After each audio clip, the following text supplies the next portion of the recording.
So you're gonna, people are gonna comment words, and I'm gonna write words, and you're gonna make a motivational speech with all the words that people are commenting, and I'm gonna write down what people are commenting when I want to say. Yeah, so if they have a word, you can write it down, and then you can also write your own words down. Yeah. Now, your brother lost his mind, and he wrote down like 9 or 10 words. Like, once he realized the power, he was like, and just went crazy. I used them all. They were all kind of in the same vein, but I used them all. I did.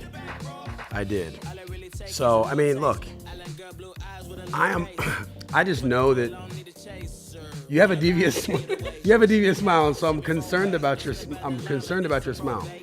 Beautiful as it is, I'm concerned about your smile. Welcome, everybody. My name is John Guyton. This is John Guyton Studios, and this is a very special guest. This is my daughter, Claire. This is bring your firstborn to work day, or just winter break kind of situation. So we got our firstborn here. She saw little man. She saw Eli's episode and said, "You know what? I want to come do it." And so here we are. So you know how it works. Yeah. The question is, do you know how it works? If it's your first time, welcome. I'll explain it right now. If you're here, what you're going to want to do is right now get down in the comments and put a word, a phrase, a challenge, something you need help with. And what I'm going to do is I'm going to take those words, I'm going to take whatever you say, and I'm going to turn it into a motivational talk. No prep. No, I'm not going to take 10 minutes and come back. I'm going to do it right now on the spot. Kind of like the people that freestyle. You ever see that where they're like, give me a word? And they'll make a whole freestyle about all these different things. Well, I'm doing that, but with motivational talk. So, yeah, that's what it should be. Absolutely. Yeah. I wonder if that's the actual day. Bring your firstborn to work day. There's a day for everything. You know, there's a whole calendar. It's like every day. Every day is like 16 or 17 days. Zucchini on your neighbor's porch day. That's different. That's different. Zucchini on your neighbor's porch day. Interesting. Yeah. Well, good deal. All right. So, Claire, you have my invitation to write down a word or something. We're going to see what you do, but you write it down. If you write it down here, I'm going to use that, period. Right? If you write it down here, I'm going to say it. If you do something in the comments fast enough, there is a delay. So you got to hurry. You got to do it now. There's a delay, right? So if you put something in the comments and we get it in time, we'll put it on there and I'll see it, and Claire will write it down and we'll say it. So the early words is what I build the talk off of, and then after that, we go from there. So that's what's up. Hey, shout out to Chris Wilson, coach. Yeah, this was my coach. This is the man that shaped a lot of who I am. Real talk. Yeah, at Colorado. Yes, absolutely.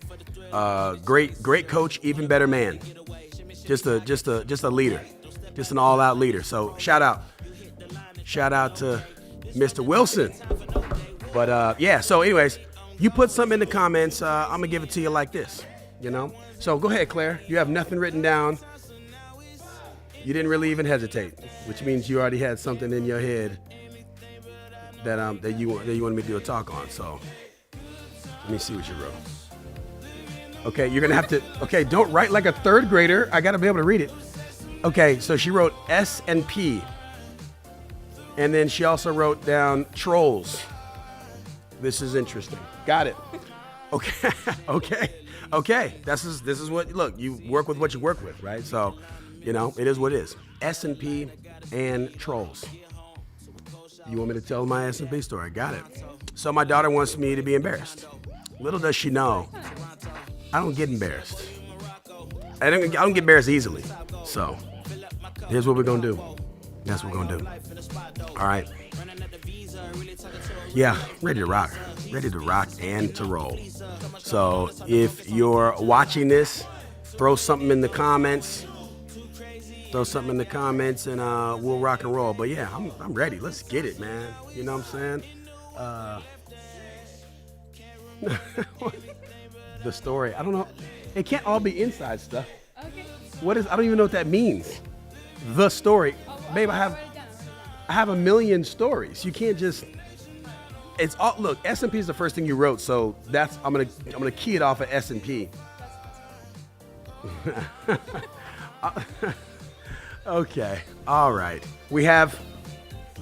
Okay, so now I got to give a look. If you have children under a certain age, maybe we're going to watch this, but we've got S&P, Trolls, Christmas. Oh, no, not Christmas. You have Racist Santa. Yeah. My 14-year-old is bringing the heat today. So remember, you watch that. If they say something, write it down, okay? All right, here we go. So as we talked about before, I went to the University of Colorado. Go Buffs. Great program, great school. And I made a lot of great relationships there. One of those relationships was with some boosters from the program, Jay and Kyla, just great folks all together, just really, really great folks. I mean, we became super close, like family. It was, and still is, just an amazing relationship. Love them dearly. They would go to every game. They would support me in any way that they could. And a lot of it was just being a parental figure, being helpful in that time. I mean, you're 18, 19, you're doing all of these different things. And so, and one day they invite me over for dinner. And just to give you some background, I'm about a 3.3 grade point average, like a 3.3 GPA in college kind of guy. And it's not that difficult to get that. I got a pretty decent IQ, borderline Mensa, but who's bragging? And so I get to dinner and I'm making small talk like I normally do. And I'm making small talk and I look down and I see the salt and pepper shakers that are there, and I see them, and the holes are designed in the way of an S, and you saw one with an S and one with a P, and I said, hey, those are pretty cool. I was talking about how fancy their shakers were. I said, this is pretty cool, and they said thank you, and then I opened my mouth and I looked at them and I said, but what's the S&P for? What's the S&P stand for? As soon as I said the words, I wanted to take them back. The moment that it came out of my mouth, I wanted to take them back. It was so embarrassed that I had said those words. Oh, man. Everybody has a moment like that in their life. But what did I do? We laughed about it a lot. And we laughed the next week. We laughed the next year. And the year after that. It's been over 15 years. And guess what? We are still laughing about S&P at my expense. In your life, you're always going to have these less than awesome moments. You're going to have these moments where you weren't quite at your best. I wasn't at my best when I asked what the S&P is for. S&P? Online, if you're talking online, you're going to have trolls. You're going to have people that want to do those things. You have to develop a perspective and a mindset that has nothing to do with what others think about you and everything to do with what you think about you. You see, no one can dictate how you feel about you but you. It doesn't matter if you ask a not so intelligent question about the meaning of S&P. It doesn't matter if you have a false start somewhere. It doesn't matter if you make a mistake or you do something embarrassing or say something embarrassing.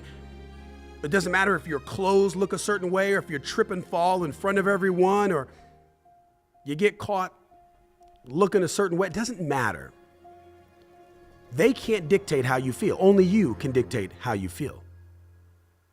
Perspective is incredibly powerful.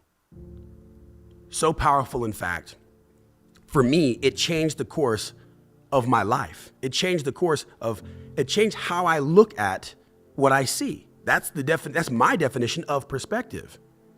When I was 7 years old, I bought into the idea of Santa Claus, hook, line, and sinker. I mean, old Saint Nick, the North Pole, the elves making gifts and all that, and the naughty list and the nice list, and I'm an AB honor roll. I'm a good kid. I'm respectful. I'm like, this is great.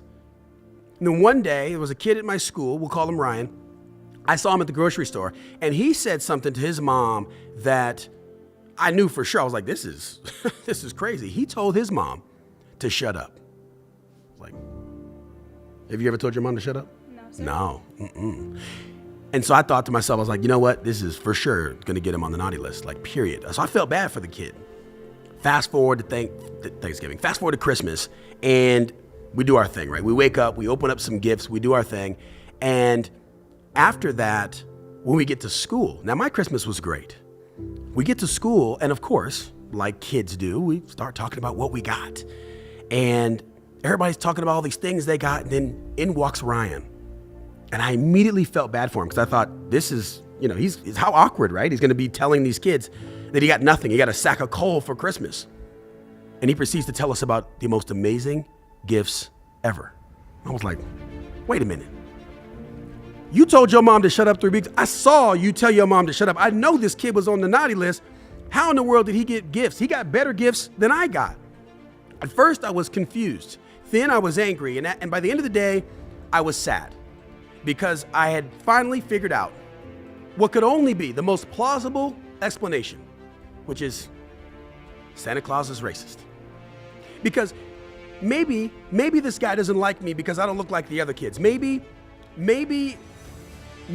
because I'm a little different, maybe Santa Claus doesn't like me, or maybe he's not going to give me the same gifts as he gives the other kids. This is the determination that I came to. And when my dad came home from work, I was in tears, and I told him about my experience, and I told him what I discovered about Santa Claus being a racist. And of course, my dad got sad at that moment too, because he had to kill the magic. He had to tell me the truth, and he helped me shape my perspective.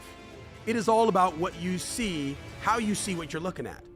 That's the big deal here. How you see what you're looking at. Claire, from age 6 until pretty much age 14, what were you doing as far as extracurricular activities? I was a professional swimmer. I did competitive swimming. Competitive swimming. Now I'm talking AAA times for those swimming geeks out there who really know the lingo. Pretty good swimmer. Exemption cuts, right? So at this point, right now you're a 9th grader, but she was in the 8th grade and she had exemption cuts. The high school literally said, you don't even have to try out. Your times are so fast, you're already on the team. You don't have to worry about it. We got you. We're rolling out the red carpet. But one day, they were walking through high school orientation, and you have all the booths, right? You got the clubs and the different sports and whatnot, and the wrestling coach looks at her and says, you could be a champion. And my wife and Claire laughed a little bit like, okay, whatever. He goes, no, I'm serious. And he calls his wife over. He says, look, do you see what I see? She says, oh, yeah. And they're like, okay, come on. What's going on? And at this point, Eli, whom you guys saw yesterday, he's been wrestling for a little while, 6 months or so. And so one day Claire says, Dad, I want to try it. And she tries wrestling. And if you don't know, wrestling's a pretty violent sport. It's very violent. It's you and someone else in a circle. There's nowhere to hide, nowhere to run, and somebody's going to take this whooping. Like, somebody is going to get beat up. It is a battle, and sometimes you both get beat up. There's nowhere to run. It's really an amazing sport in that way. It teaches toughness and mental fortitude. So anyways, I got my beautiful daughter here that wants to wrestle. And like, what am I supposed to think of this? And so we say, okay. She goes to her first practice, and they're getting after it, battling, just doing all these things. And we get in the car, and I said, well, did you like it? And she looked and she goes, yeah, I love it. Love it. Interesting. Within 2 weeks, she had made it abundantly clear that she was going to quit swimming, discontinue a sport she had been in for years, and be a wrestler. And today she is exactly that. She's not only, look at her, showing off her gear. Just this last tournament, she was the only freshman to make it to the quarterfinals. She's doing well. It's pretty amazing. I'll tell you, in your life, and we're gonna need more here, but in your life, you've got different interests. In your life, you may be going down one path. You may be taking something in one direction, and then something in your life, some catalyst, some moment, something introduces itself, and all of a sudden, it changes. And now you thought you're going down this path, and now you got to go down a different path. It's like a book. You ever read a really good book and you thought it was going to go one way, and all of a sudden, boom, it changes direction? Or we're watching a really good movie and it was supposed to go in one way and it changes direction. In your life, don't be so much focused on exactly how you're going to get there. I sat in a room with investors, and there were dozens of investors, and they invested in these companies. And it says, how many of you, by show of hands, how many of you invested in a company where the business model did not change before they were successful? And not one hand went up. Not a single one. Understand, this is par for the course. Things are going to change. My daughter went from being a swimmer to being a wrestler. How random is that? You got to understand, there's all sorts of things in life. It's like a bowl of ramen. You've got all these different ingredients in the ramen. You don't know exactly, unless you are trained in the art of making ramen, which I am not, but we eat some good ramen. We got some good ramen places around here, don't we? So when you're talking about ramen, you got to understand there's a lot of different ingredients. Just like ingredients to ramen, there's ingredients in your success. And you may not understand that there's a certain spice or a certain vegetable or a certain thing that you might be missing. And you have to be open. Okay, like those little weird corn things. I just really wasn't feeling that. But you got to be open.